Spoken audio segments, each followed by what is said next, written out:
Hello and welcome to LaunchLeft Podcast. I'm your host, Rain Phoenix. Today's very special guest is Jody Stephens of Big Star, and he'll be launching Luther Russell. Don't forget, rate and subscribe. Follow us on all socials at LaunchLeft.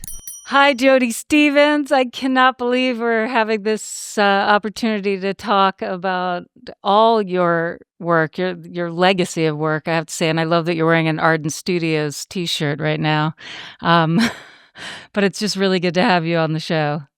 Yeah, thanks. I'm glad you're interested, to tell you the truth. And the Ardent T-shirt, I met John Fry, was introduced to Ardent in March of 1970. Was there for 5 years, then worked on the marketing side of thing for 37 years at Ardent Studios. So it's hard to shed the Ardent T-shirt for sure. Yeah. I just feel like I can't wait to get into Big Star, but I want to start with just Memphis, and that's where you're from, and that's the rich music scene that you grew up in. And I'll start with the question I ask everyone, which is, do you remember the point at which music found you there as a young lad? That would be my next door neighbor, or my brother Jimmy and I were, great friends with Billy, the guy that lived next door, and he turned us on to Meet the Beatles. And we both were just charged up after hearing that. And then we saw the Beatles on Ed Sullivan in February of '64. And I was 12, I think. And so we got charged up about music. And, as Jimmy and I would be in the back seat, my parents would drive down the road, I'd be beating on the back of the front seat. And Jimmy just kind of gravitated to bass. We had a band. But it's that the Beatles turned me on to it. And then the Memphis element came in when I was probably 66, I guess, 14 or 13. And, the Stax started releasing records that just had an amazing impact on us. And we put a soul band together. And you do lots of things, but in the 8th grade, I'd get on the bus, go to downtown Memphis, go to Beale Street. And at the time, there were lots of pawn shops, and you just wander through the pawn shops and look at what kind of drum kit might be affordable, or you just look at other instruments, saxophones, trumpets, trombones, bass guitars, and wonder what their past history was. For a few years, it was just kind of a fantasy before my parents just bought me my first drum kit. That's so great that your parents were supportive enough to eventually do that. The world thanks you. I thank you because, just the scope of the albums you played on and the music you've been involved with. I cannot wait to get into Big Star, but just before that, I want to ask a little bit about those earlier bands before Alex joined, Ice Water and Rock City. You were involved with those with Chris Bell. What do you remember most about those early days? Yeah, I met Andy Hummel when I was 13. He and my brother had a band together. And then I was still in high school, but played drums in the Memphis State production of Hair. Andy came to see that and came over after the show and said, "Do you want to come jam with some friends?" And did, and wound up at Chris Bell's parents' back house. And so, then Chris, of course, was there. Terry Manning was there. A guy named Tom Eubanks was there, and Steve Ray. And Steve and Chris had been working together, and they were calling their project Ice Water. Steve played drums and sang, and he probably played guitar too. He's a talented guy, but he was going back to school, going back to SMU. And so Chris and Andy needed a drummer. And that's where I kind of fit in, and we all jammed, and that worked. And then, it Ice. We did a couple of things as Ice Water, and I guess then Chris and Tom Eubanks sort of hooked up, and Terry Manning uh, was in there somewhere. I think Chris wanted to get some experience producing and whatever engineering. Chris could engineer a bit under his belt, and I think there was under the that was Terry Manning helped out there. Golly, I remember very little about all that. I do know that we tracked My Life Is Right during that time, and then just used that band track for number one record, and then Alex did some overdubs. So and then Andy and that I that sort of configuration I don't think ever played live, but Andy and Chris and I played a few dates together, and one of which was at a VFW in downtown Memphis, and they had rented the hall for some function that had a band, and we were the band, and our tour manager John Dando, who was an integral part of Ardent for a long time, dubbed us Tommy Tutwiler and the Twisters. So as a three-piece, Chris and Andy invited Alex Chilton to that show, and I guess Alex liked what he saw and joined in, and that was around January of December, and Alex was moving back from New York City after having been in the Box Tops and then spent some time in New York. So we were, we were on our way. Alex and Chris had material and they had ideas, and we got together at Ardent Studios. There was a second studio that I don't think was ever really fully realized, and John Fry, who was our mentor, allowed us to practice there. So, along came Ballad of El Goodo and In the Street and Feel and those songs, and I was in heaven. It was Yeah. just amazing being a part of that process. It's just incredible. Yeah, I think it's wild to me. The Big Stars number one record came out in 1972, which was the year I was born. And then with the Fantasy Records reissue of it, because they acquired Stax in 92, I discovered this in 94, which was Big Stars number one record and Radio City, from my younger sister, who is a self-proclaimed Anglophile, and her boyfriend, who was British, turned her on to this, double album, so to speak, two albums in one CD. And of all places, I discovered it in a small town in Costa Rica, a seaside town in Costa Rica in 1994, and it changed my life. I was probably 21, and from then on, Big Star devotee, on to the third, and I just always was. This is still.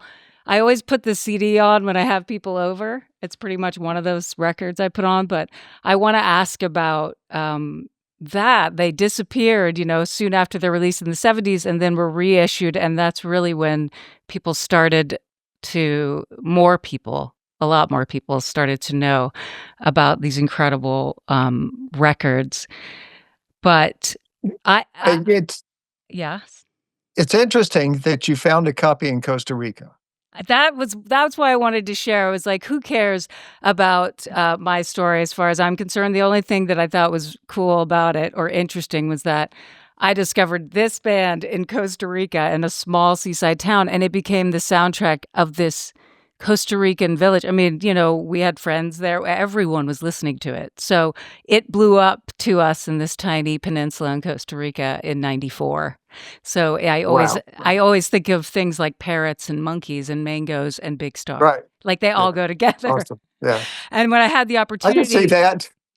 When I had the opportunity to see y'all live with Ken Stringfellow, and I actually got to meet you. I don't know if you remember this. In the early 2000s, you all played an outdoor fest with the Flaming Lips in Atlanta.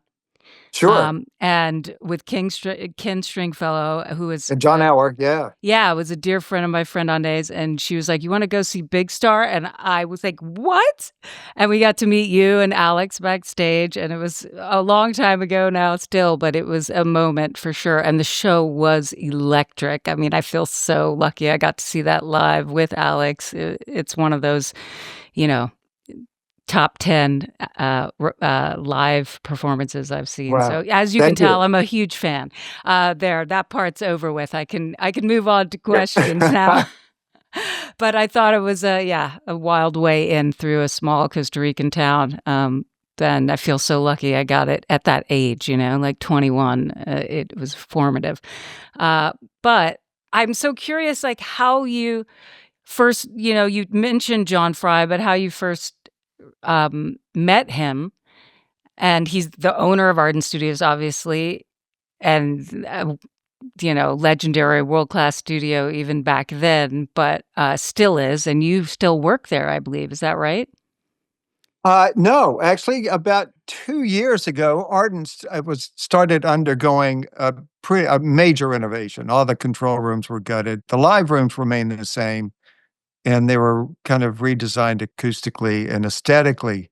And it just, I mean, the whole building, it's just stellar. So it is the best it can be. It's the 2025 version of the best it can be. And Ardent in 1971, when we moved into to the brand new building in November of 1971, it was the best it could be in that John could make it. So yeah, I met John probably in March of 1970, and probably through an introduction by Andy Hummel. And the funny thing is when I met him, John Fry talked a lot like Jimmy Stewart. And anytime anybody quotes John Fry, they always try to use it in John Fry's kind of voice. And and Chris Bell was there. And the first thing when John left the room, I said, "Boy, has anybody ever told John Fry that he sounds like Jimmy Stewart?" And he said, "Yeah, yeah, yeah, yeah. Don't tell him that though." But so yeah, that in itself, I was at Ardent. We walk in the control room, and there's Staple Singers tapes because Terry Manning was mixing the Staple Singers songs. I think there were an Isaac Hayes multi-track or two still there because we would go in after business hours and after clients had left and all that. And so there was all this kind of magic that had happened that was happening there. And we would do demos, but yeah, John Fry was a remarkable guy. Just a quick story. John Fry started Arden when he was 14 years old at his parents' house. And it's when you had to pick up a book to learn things. And that he did. And he could put together these kits, these audio kits for some of the gear that he needed, but his parents had some money too. So in 1968, John through his parents could afford a Fairchild. It was a stereo Fairchild for like 1,800, but that's kind of geeky stuff. But I, Love it. yeah, he was this precocious kid and had the passion and the drive and the intellect and the amazing set of ears to figure this out, and parents that would support that financially. So we the four of us um, had this wonderfully welcoming, mentoring person in John Fry in this incredible environment that was Ardent Studios over on National then.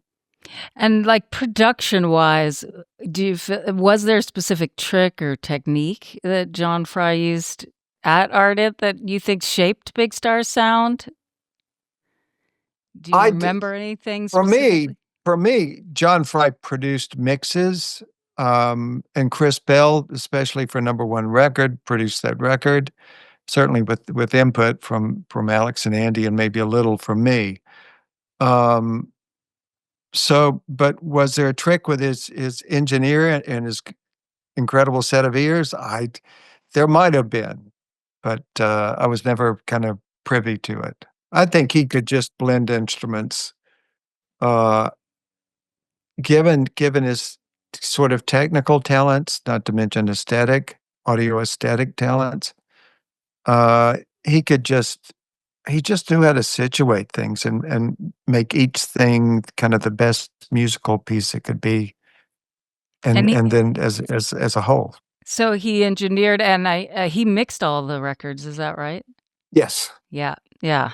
So yeah, such a sonic specificity that's, really special, and, obviously with everything that came out after, you could see, that there is definitely a stamp that he had, and it sounds like, um, he had so much influence even as an engineer on that, on the sound at Ardent, right? Yeah.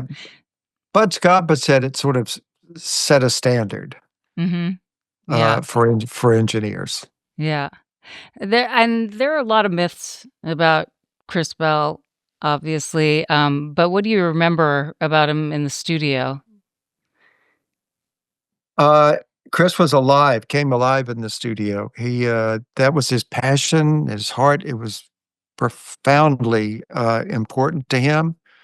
He would spend, I think, hours at Ardent because he had keys. He and Andy had keys to the studio. And again, this is the generosity of John Fry. And John taught Chris how to engineer so Chris could sit in the control room and figure out guitar sounds and melodies and vocal performances and parts and I forgot where I was going with that, but yeah, we were lucky that we could spend that sort of time in the studio. What was your question again? Oh, it was more, that was wonderful, but it was kind of about, like, yeah, what was your experience of Chris in the studio, you know? Oh, yeah, exactly. That was my experience of Chris, just, dead serious about it all, focused, um, seemed to have a bit of a plan and he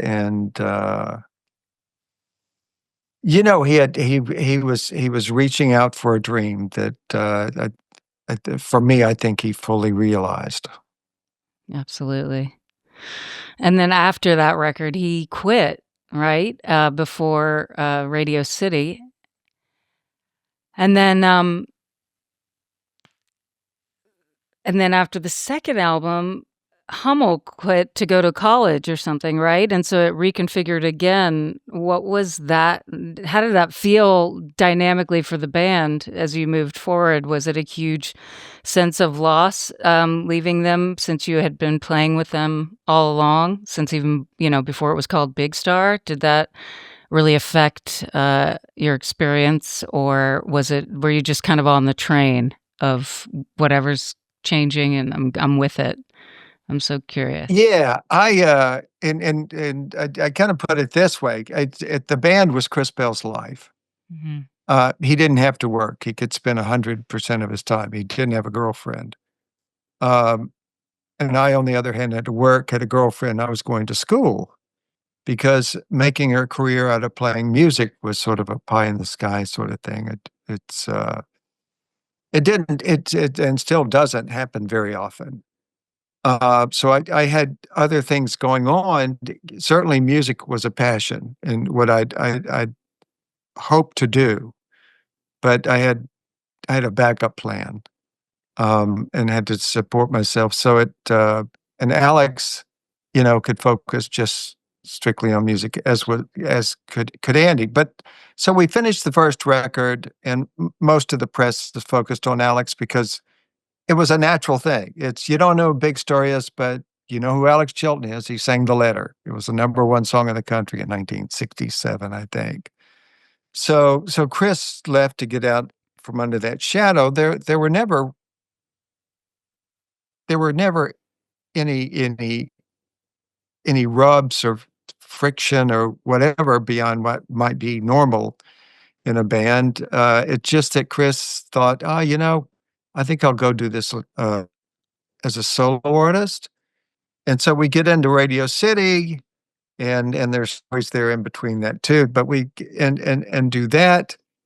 And Andy starts to think more and more about, well, I think I'd like to get on with my life and working towards some sort of career because Andy was looking for that in a family. Mhm. And so Andy left, I think, just right before Radio City came out Mhm. and went back to school. Mhm. And I continued to, or sometimes Andy was going to school while we were doing Big Star, as was I. And so Andy leaves, and then it's just the two of us, and it's we talked about what might happen, and Alex said, "Why don't we call ourselves sister lovers as opposed to Big Star?" Because we were dating sisters, Mm.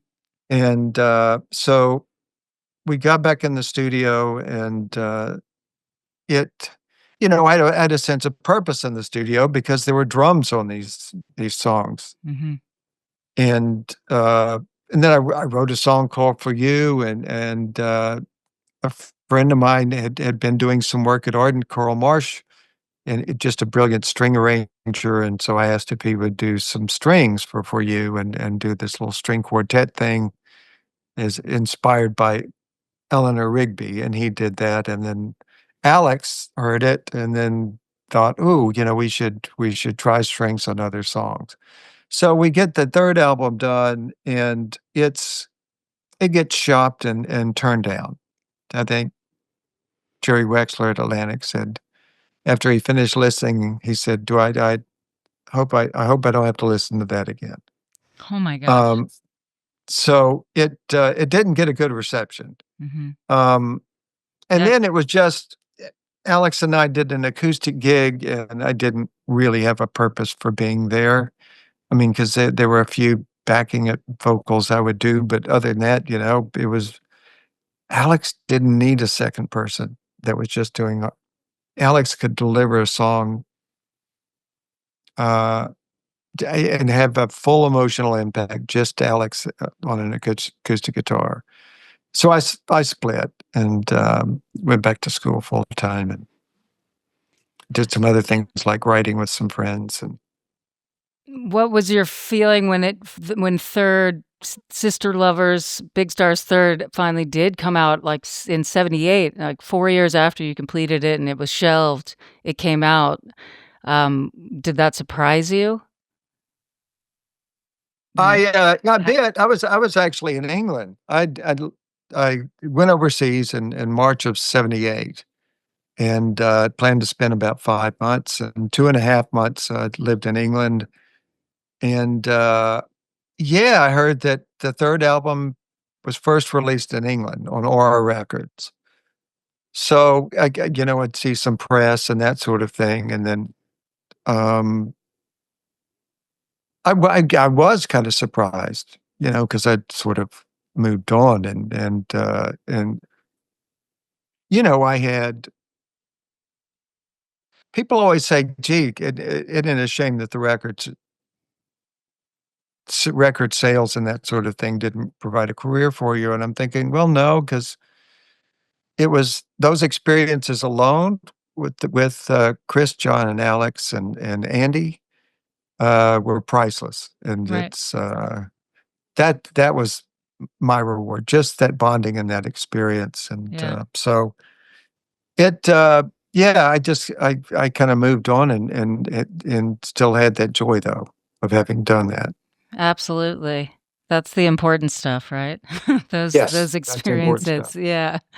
And then it wasn't soon I feel like it wasn't long after that that you did come home, though, and start working at Ardent Studios, is that right? In the '80s, I think, was when you came back to Ardent and were working there? Yeah, I in '78. Yeah, I was just gone 7 months. I mean, Oh, okay. 5 months and came back that August of '78, I think, and went back to school. And Chris Bell and I actually talked about getting a big version of Big Star back together, and that didn't pan out. And then Chris died in an auto accident in December of '78. So, I went back to school and I wound up doing some writing and recording with Van Duren and, and, um, Oh, I And can't think of his name. Who managed the Rolling Stones and produced them? Andrew Loog Oldham. there Um, you go, I would know. yeah. Van Duren and I did some work with Andrew and at Ardent, and that was fun that he was interested. Nothing ever really became of it at that particular time. Were you, at Ardent working when REM came in to do Green there? Okay, so I graduated from college. My degree was marketing. I was a marketing major, and I called John Fry up and say, "Hey, do you mind if I use you as a reference on a resume? I'm applying for this position." And he said, "Sure, be glad to say some nice things about you." And we talked for a minute and then hung up. And he called me back a few minutes later and said, "Wait a minute, we're creating a position here in Ardent at Ardent that's a marketing position. Somebody that will wave the flag, go to New York and Los Angeles, sit down with the A&R folks and producers and wave the flag." And he said, "We also want to start a production company because we've got people like John Hampton and Joe Hardy and while Jim Dickinson wasn't really part of the staff at that point, I could talk about Jim because he was somebody we could brag about.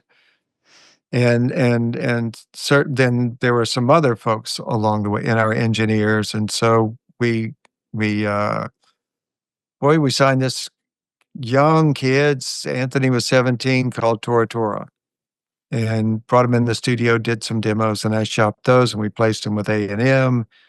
And then Keith Sykes and John Hampton were working on John Kilzer, and I pitched that to Geffen, and Geffen signed him, and that's what we were doing. And Mm, because those recordings could be an example of what was done at Ardent Studios and what was done by the talent at Ardent, and that worked really well. And I started that. I'm sorry, I didn't say, but or did I? But '87, in January of '87, I okay. started back on the business side of things, Uh-huh. and that sort of that sort of way of doing things worked really well Mhm. because artists needed that help of some sort of talent to guide them through recording and some sort of studio to do that in, and then somebody to pitch it, Mhm. which was my job. So that worked out really well for a long time, and part of that REM. I was I went to Nashville in '87 and to kind of knock on some doors to generate some work for Ardent. And I saw that REM were in the studio in Nashville. And so I called that studio and left my name. And knowing that both Peter and Mike Mills, Peter Buck and Mike Mills, had said some really nice things about Big Star in the press. And so Peter called me back and we went to lunch, and then he took me over to the studio to meet to meet Mike and Bill and Michael. And that kind of that was the beginning of a long relationship with Mike Mills for sure. Mhm. Uh, but it was because of that meeting that REM came to Ardent the next year and Mhm. recorded Green, Oh, wow, a okay. brilliant record. Yeah.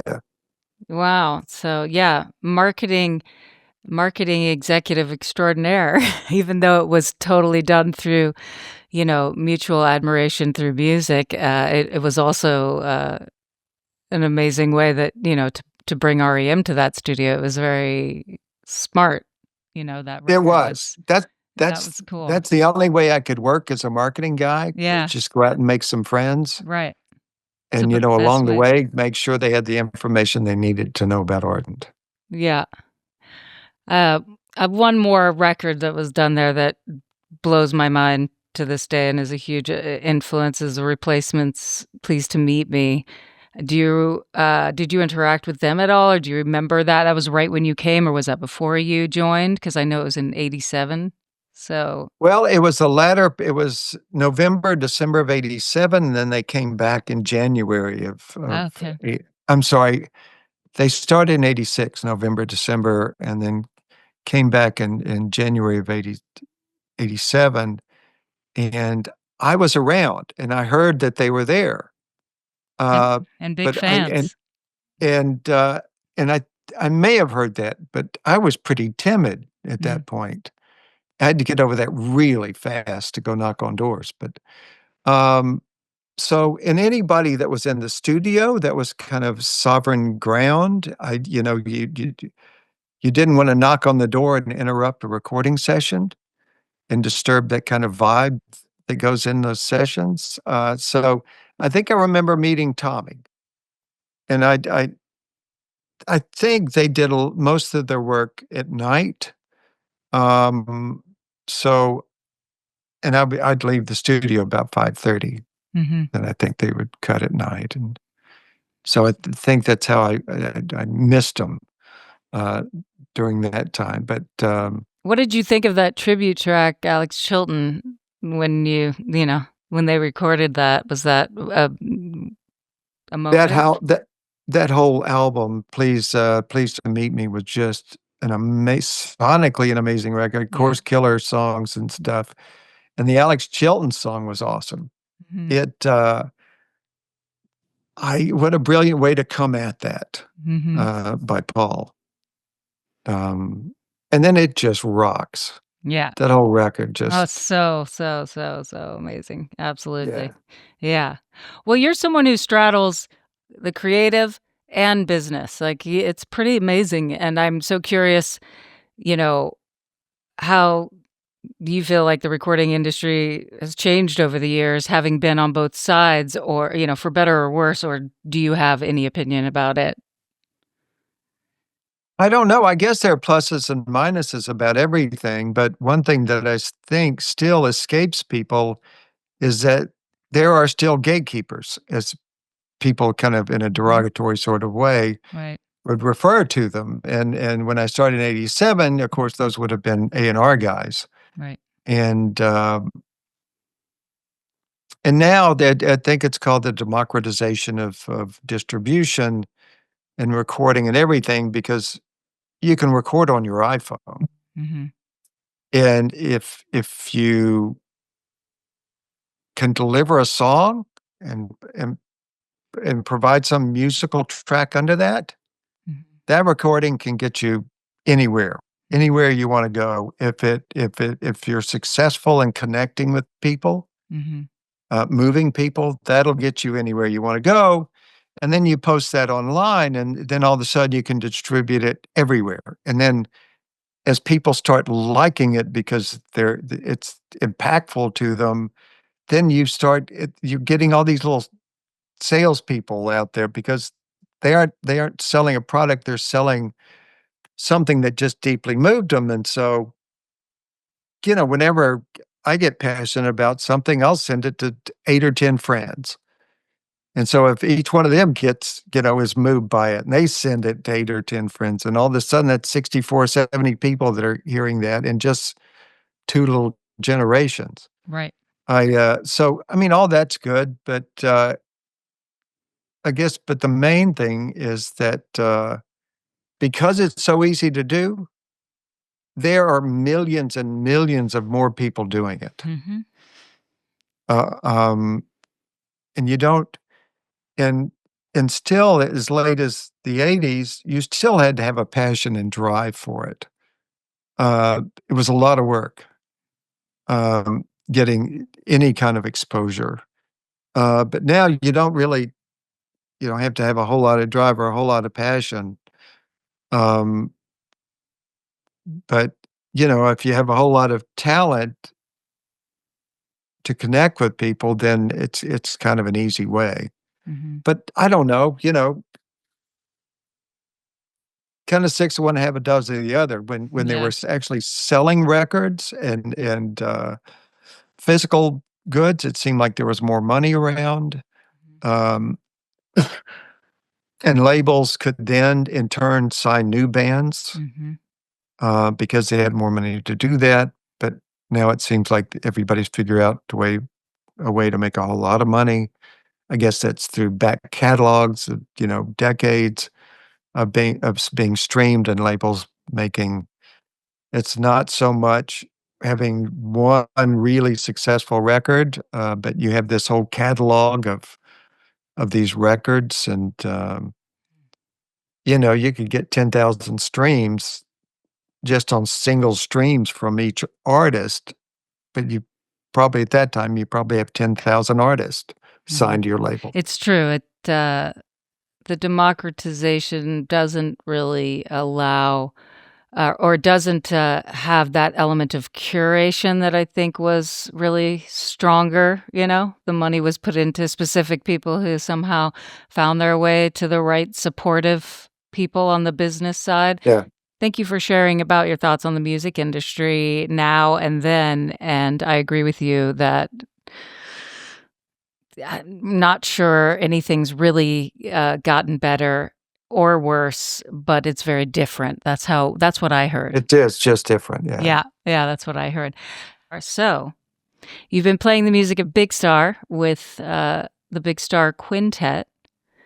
How did that band come together, and who is in the quintet? Well, in 2009, Chris Tamey had this idea of presenting Big Star's third album live. I think the key reason for doing that is because that third album had strings Mm. and kind of made it a little unique amongst just plain rock music. And so we thought it'd be fun because nobody's ever heard it like that live. Yeah. And we did that. We had guest artists and he brought together this core group of people that included Mike Mills and folks from South Carolina but over a period of time, that was a gas. That was so much fun.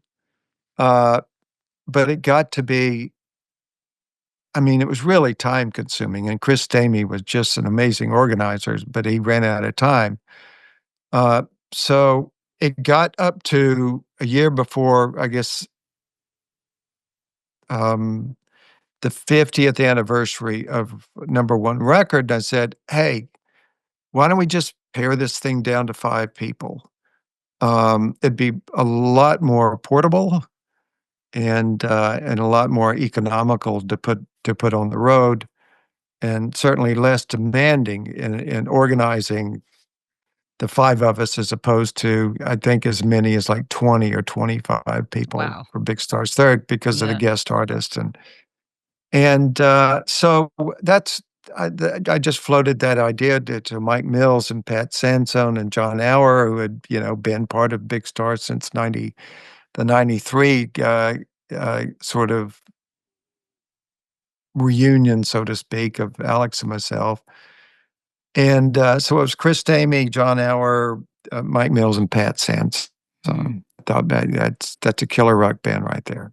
Was it? And What we was? did. Yeah, and did the songs change for you playing with new players and doing it that many years later? Did you appreciate them differently, the songs, or how is that experience, just the actual putting it all back Well, together again? yeah, playing those songs with Alex, I mean, we had Alex's voice, Right. um, but sonically they were much different with much different with the post 93 lineup. Mhm. Um, but when this came together, we everybody paid attention to using it like Strat's very important for Radio City sonically, because Alex played a Strat and Pat Sons, would bring along a Strat, and we'd just everybody would learn those parts um, from the record. So I think everybody was pretty studious about doing that. So when you hear it musically, sonically, it sounds like the records, and then all those parts are there. And certainly vocally, because there's a lot of vocal talent with Pat and John and Chris and Mike. So we could deliver the songs on the record and be as faithful as anybody could be. And that's why this is a different experience, because it just it this lineup that sonically resonates because of it's so similar to the record. Yeah. And Alex, was was amazing. Vocally, Alex, he would just there was so much emotion and packed into the way he would deliver a song Yeah. that could be the feature. Right. And initially for Big Stars Third Live, Chris brought in people with the right spirit, just like Of course. Mike brought you in, because you have the right spirit to deliver what you did. That And was so fun. That was pinch myself every day I even got to do that. yeah, thank you. Yeah, it was amazing. Thank you for having me. Yeah, and then along comes the 50th anniversary of Radio City, and we went out and did dates on that too, and back to Amazing. Europe and US, and Any more so coming up? Any more Big Star Quintet shows upcoming? sure, July Ah, July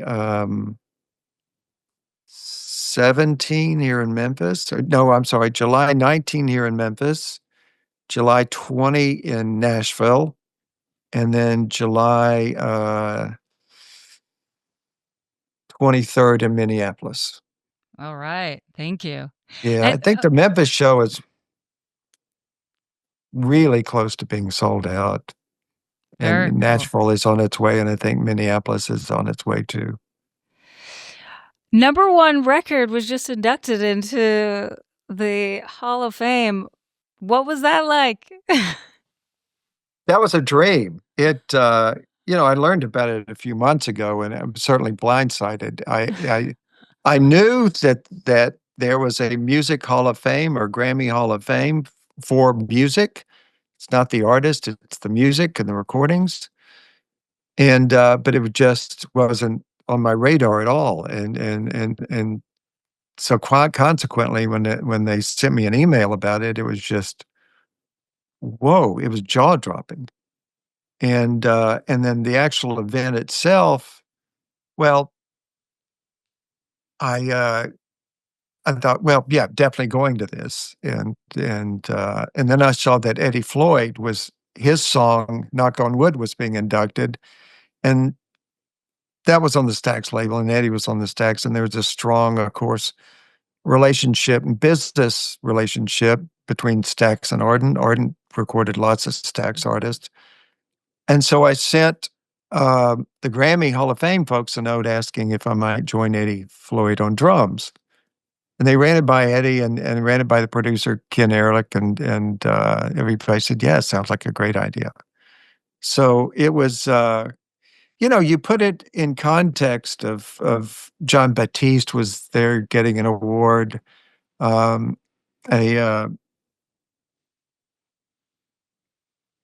Ray Charles Foundation Award or something, and then Gloria Estefan and her record, and Emmylou Harris and her album, and there were others that I'm just blanking on, but you see these folks and you see the impact they had in the world, and number one record was being inducted, and it was exciting. Yeah, and then sitting in with Eddie Floyd was mind blowing. Oh, that's so cool. What an amazing thing to, you've been in music. Sorry, I can't really finish a sentence sometimes because I get so excited. But you've been in music for so long, and to have that moment where kind of all these things, all these influences are in the same room, all these things come together, and you're being honored along with some of your heroes, after having such a rich and vibrant and important career in music, and also, being on the business side. I hope you feel as accomplished as you are, from what I would say, what we were talking about before, is the important stuff side.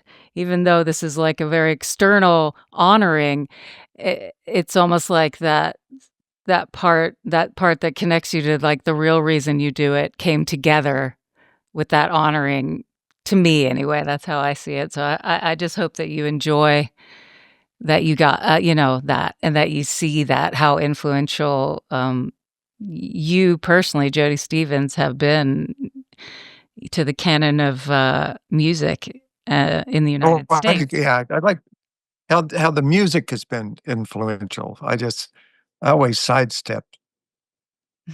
to sidestep being singled out because it really is that music, and Yeah. it keeps me from having to bear too much responsibility, actually. Yeah, yeah, that's true. Don't wanna no pressure. Didn't wanna put the pressure Yeah, on you there. but, yeah, that was lovely. It was really nice. It's a unique experience.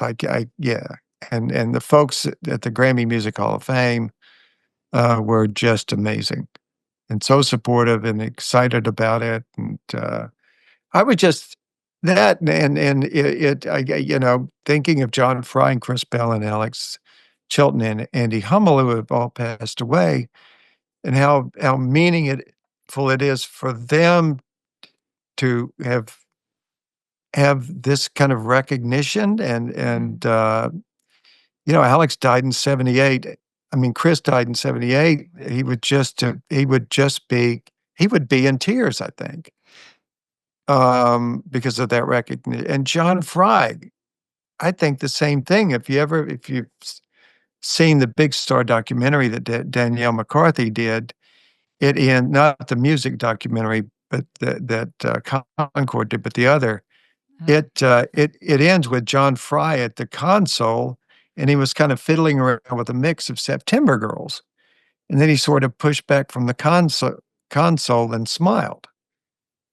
And, I mean, you can imagine how John would have responded to this honor, and Chris, and I think Alex would have appreciated the fact that he'd been part of something impactful and in creating that music, and so, yeah, other than that, there's nothing like the bonds you create with, other musicians when you stand on a stage together, or you record together, or you write, Luther's gonna be coming on, my partner in Those Pretty Wrongs, exactly. and, That was what I was thinking, to talk to you and Luther about Those Pretty Wrongs. I know he has his own record out that is beautiful, Those Pretty Wrongs. I've been listening to both, and it seems like your most personal band to date. Would you say that's true with Those Pretty Wrongs? sure, and, as a matter of fact, Luther's trying to call me right now. I Okay, I'm think gonna let him he's in. I'm gonna let him in. okay, Let's let him in. okay. Welcome Luther Russell to the show. Nice to see you again, Luther. Yeah. Your music is beautiful. Oh, thank you. Absolutely beautiful. And we were just getting started on talking about Those Pretty Wrongs, so we thought appropriate to have you join this conversation. I was just asking Jody about it, and specifically that it seems like one of the more personal projects he's been involved with, and we thought we'd bring you in before he answered that and have you be there to say like, nah, maybe. Have you weigh Well, in. it's not Have very you weigh. personal to him. I totally disagree. No. Yeah, no, that's fine, or I can wait till you guys, No, no, no. This No, is no, really no, why no. this is why you're here. Absolutely. No, yeah.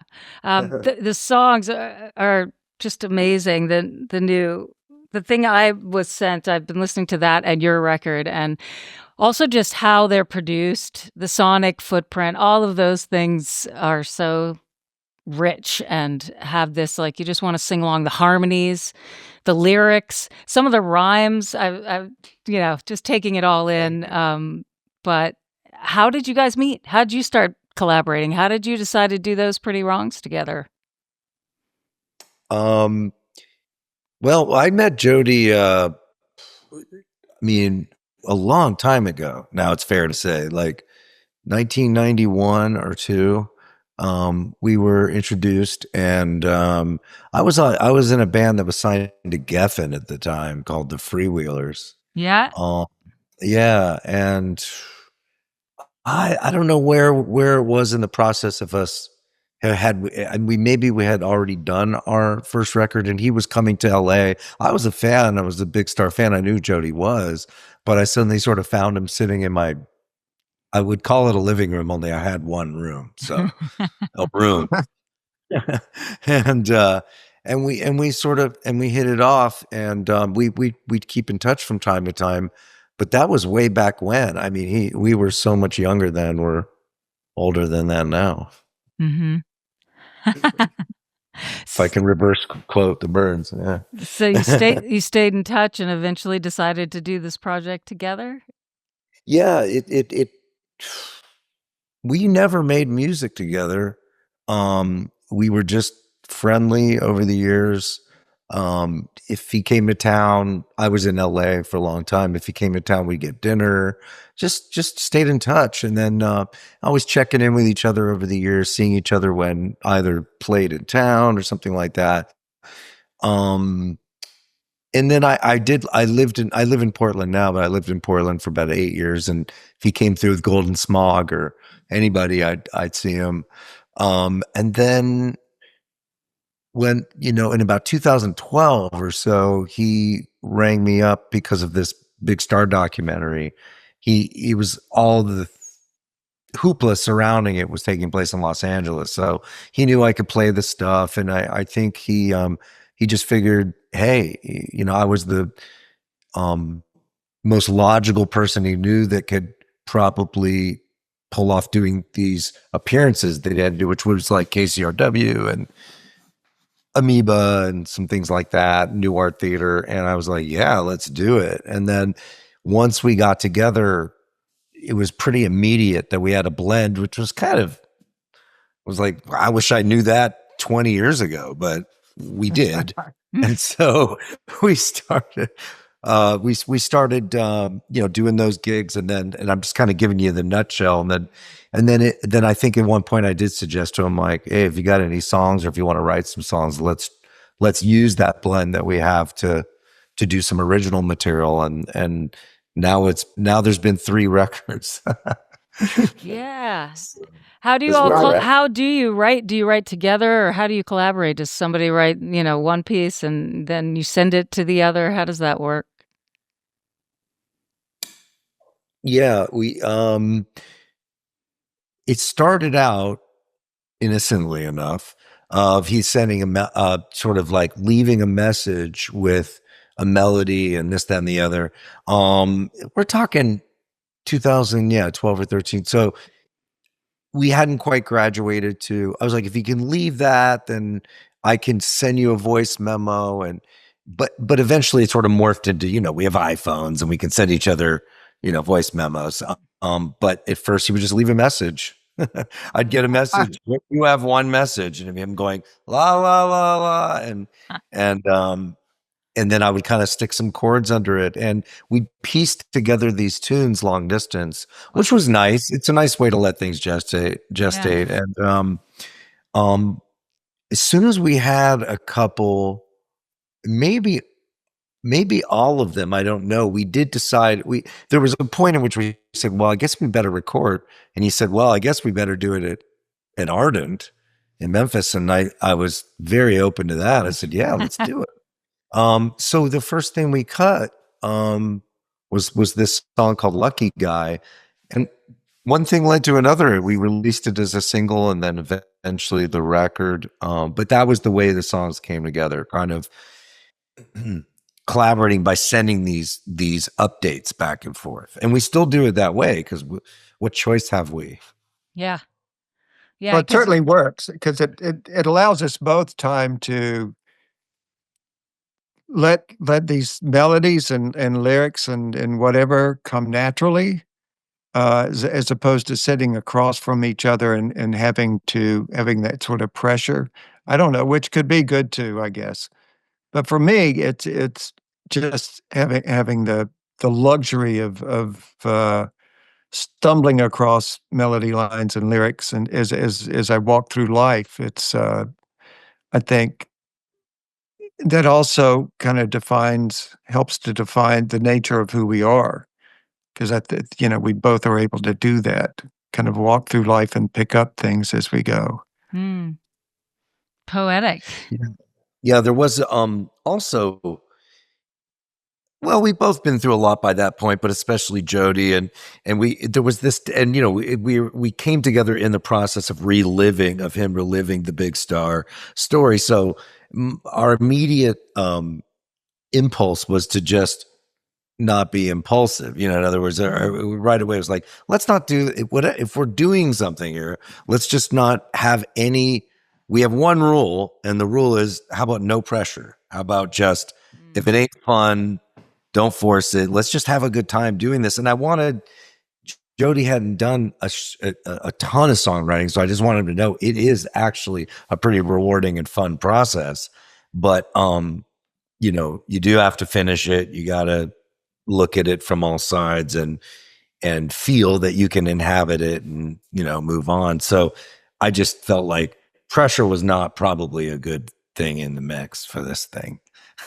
So that seemed to work, and it still works to this day. We don't pressure ourselves too much. I mean, sure, we might be late for a train, like on a tour or something, but that's right. That happens, right? Yeah. But in terms of the actual process of the songs, writing, recording, all of it, you try to stay in that place of play, is what I'm understanding. Yeah, we keep it light. Yeah, exactly.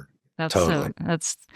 that's a wonderful way, I think, to be in music. I mean, I don't think it necessarily serves, unless you have 7 days and the studios, but there are moments that pressure is a part, but as far as the creative side of it, it's really lovely. The creative side of it. Yeah. The recording side of it, we were both used to the pressure, just being old school recording artists of like, hey, we do have 4 days to do this. We still just said, hey, if we don't get anything, we're not going to cry about it. Like we were just in Abbey Road recently with John Leckie, and we got a couple tracks, and are they finished? No.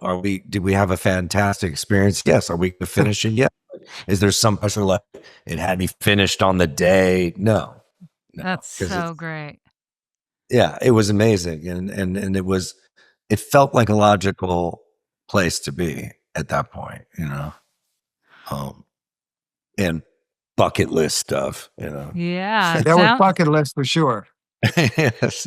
Wow. It was fun because every time, there might be a lull if I didn't have anything to do, I'd walk out of Studio 2, which was where we were tracking with John Leckie and, the Beatles studio. And I'd wander the halls, maybe expecting to run into somebody notable, or just go stand inside of Studio 1 at Abbey Road and kind of soak it in. But yeah, like Luther was saying, the mission is to have fun. Mm-hmm. Definitely. Great. That's a great mission. I sign off on that completely. With that, that should be everyone's mission in a way. I think that would mean life was a little gentler on you, as far as creatively, and how difficult we make it for ourselves sometimes, when if the aim is to have fun, joyful, creative, then you take all that other stuff, just let that drop. You let all that other stuff drop. I have to note too that when Luther and I first got together, I went into it sort of timidly because I'd never really written a lot, or it's not like I've had a lot of confidence. But Luther, he's this amazingly talented guy, and I figured, well, if he's wanting to get together, he must see something in what I can, possibly wind up writing and doing as a singer and all that. And but he's always been the world's biggest cheerleader. So if there's ever a log jam or anything, it's Luther that's busting the log jam with this, with this positivity. Out my pom poms, it's been a really amazing experience. Yeah, and it's cool to have a sign off from, Luther, you're from a family of songwriters. You make amazing music, and your songwriting is so just epic. I really love the way your turn of phrase, and And you've had, you were in the Boot Heels and then the Freewheelers, like you said, and now you're putting out this brand new record, Happiness for Beginners. Is that right? On Curation Records? Yes. That's it's out. It's funny. It just came out in January, which, even now, I guess as things go, these days historically feels like forever. I mean, this year's already seemed for me. It's like an election, a fire, a raging fire, a move to Portland, all these, a tour, all these things. So it feels like a long time, but yeah, also you have these, as these crazy lead ups to a record, which is where you get your actual promotion done in a way as there's this before and after thing. But yeah, it has just come out in January and it's been nicely received. I'm not going to say it's just another record for me because I don't do them that often, but I've done it long enough to where it's like, yeah, it's a record and the score, you put it out, you give it your best shot. And, at the very least, you can at least control whether it's something that you like that you want to put out. But yeah, I appreciate the kind words. It scratches an itch. It's a rock and roll record. It can coexist with what I do with Jody because it's really not the same. It's cut from a different cloth musically. So, and to be honest, people ask me that a lot about, negotiating what we do outside of those pretty ones. But to be honest, I don't know how I could create the sound I make with Jody any other way. If I did something that was reminiscent of us, it would sound like a sort of paler version because it really does take two to tango in the thing that we do. It's because it's born in such a kind of unique way when we do make music. I might be putting, chords under the words that he already has melodies to, and it kind of gets created in kind of a unique way, kind of a funny way. So, whereas when I write for myself, that's what I'm doing. Right. It's right. Purely me. So I wouldn't, both ways are mysterious to me. I don't know. Any upcoming shows for you, Luther, or? Yeah, I just completed a UK tour, and I did a record release in Portland here, and I hope to do more. But right now, on the docket is some Southern appearances by Those Pretty Wrongs, where we're playing towards the end of June, in Memphis, Little Rock, Oxford. Is that right, Jody? Do I have that right? Yeah, those 3 dates. Yeah, those 3 dates. We tend to we'll do little clusters, and that's going to be handy for us because we're going to go back in the studio, and we're kind of flipping into recording mode now, which takes us usually on and off for a year. But we both can't believe we're even talking about another record because we're still shocked we got 3. It was a miracle when we had the 1. Really? Yeah. Well, you're both so prolific and have offered so much to music in your many different projects, and I just thank you for taking the time to come here and talk to LaunchLeft, Rain, hang out with me. Yeah, thanks for having us. Yeah. Thank you.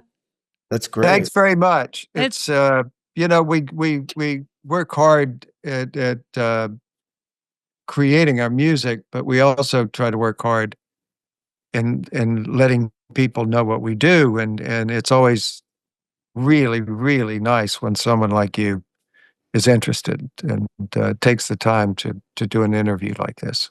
Oh, yeah, definitely. It's been a complete pleasure for me, and I'm grateful to you also. Thank you for coming on the show. Thank you, Rain. LaunchLeft aims to create an intentional space that highlights and empowers all artists for whom radical creativity is not a choice, but a necessity. LaunchLeft begins with music, but its ultimate aim is to launch left-of-center artists in all creative fields.